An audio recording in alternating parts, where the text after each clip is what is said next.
start. I feel like I don't know that much about this conflict, but I feel like people keep joking about this whole war. Well, I know it's really like funny and it's really like insane. Also, I feel like the only reason I call it World War III is because it's two superpowers. No, absolutely. If it's Israeli and Palestine, but I'm like, that's the Middle East conflict. I think like I've seen a lot of people from Ukraine. I've seen people like on social media talk about it, and it's like Americans talk about it as like a joke. Like they're like, oh my God, are we gonna be in World War III? Like this is so fucking crazy that we're gonna experience another like major. And it's like, again, people are fucking dying. Like these are people's lives. Like they're literally running for their fucking life. They're trying to like get to a safe space. And so for a lot of Americans to be like, oh my God, this is so crazy. It's like, I think shut the fuck up. One of the things that's like really interesting about going into wars and stuff now in like the day and age that we're in, because we have technology, where like in the past we definitely didn't have it to the extent that we have it now. I still think that there was a lot of like a comical side to things because of the fact that people need like a light side relief. Like a comic no relief. I do get that, but I think a lot of people were like, but what are you coping with? Like nothing is happening to you.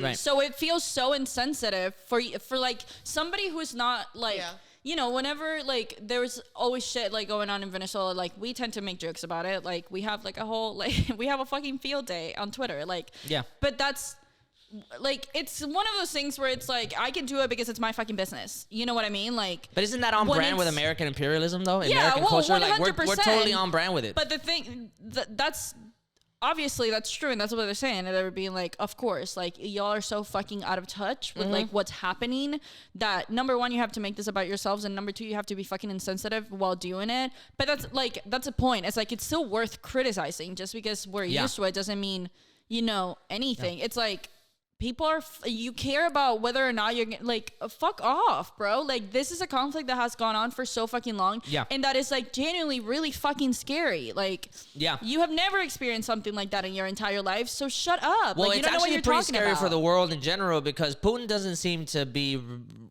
like in any way, shape, or form cautious about any of the things that he's doing. And because he is a world superpower, and because it looks like China might be on the fence about helping him out, like it could potentially be scary for the world in general in terms of like nuclear war. You know what I mean? Like Japan, I can just imagine Japan being like, yo, Russia, like I'm just gonna tell you from experience, don't be pushing those buttons, son, because I'm just gonna tell you right now, we kind of went through this a little bit and we didn't like the results, so let's just tone it down a little bit. The fucking Taliban sent a thing to Russia that said, yo, you gotta chill. The Taliban. No, because the Taliban sent a fucking thing. Can you imagine? The reason why they're so freaked out right now, and the reason why like I don't think people are realizing, like you said, they just took over Chernobyl.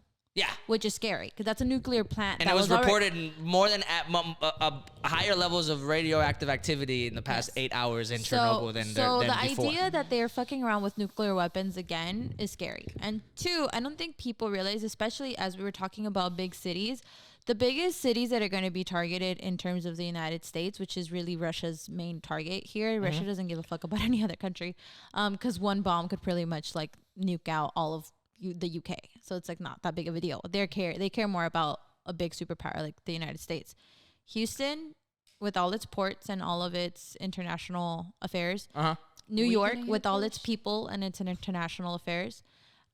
LA, any of the ports that are coming through California, because they're right next to North Korea and right by China, meaning it's very easy for those really bad people to come through in that way. And then you got places like Chicago, like all these other bigger cities that, are full of a lot of people. That's why a lot of people aren't like, it's not like trickling down in Americans' minds. My guess is that's why Biden is trying to be as cautious as possible. Yes. Because if he steps in and pisses off homie, then like he's going to be like, yo, son, we hitting Disney World. And then it's like, yo, that's the problem. And you know I what I mean? believe that the reason why, and it's no more Marvel for you. Yes. You know what I'm saying? It's become very scary for a lot of people right now because of the fact that they are they're both threading on really, really light waters. Like Putin's doing this on purpose. Like he's like a little kid right now, tempting his mom, being like, "How far can I go? How much farther can I go until mom tells me to stop?" It.